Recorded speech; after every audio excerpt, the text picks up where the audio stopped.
Fili et Elle sont issus d'une famille turco-kurde.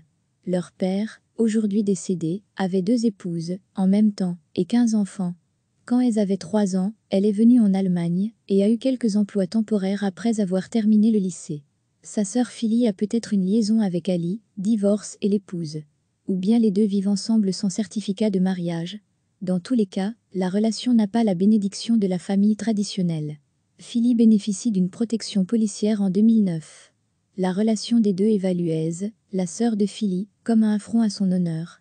Dans son journal intime, elle annonce « Aujourd'hui, c'était la décision. Je vais le faire. Puis, demain, ça se passera. Il s'agit de mon honneur. Et plus tard, je l'ai fait. J'espère qu'il est mort. Sinon, je le referai. » Nous pouvons en déduire le motif de l'auteur est l'honneur, la préméditation, l'absence de remords, caractéristique typique d'un crime d'honneur.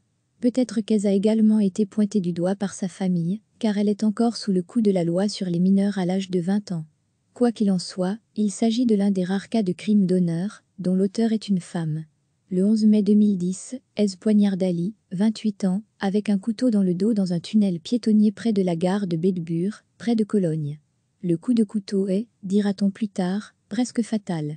Début décembre 2010, le procès s'ouvre au tribunal d'instance de Cologne.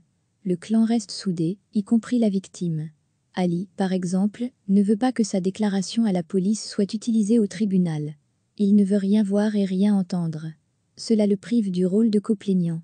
La compagne de la victime, c'est-à-dire la sœur de l'auteur, avait également menti à tel point que les barreaux étaient de travers, selon le procureur.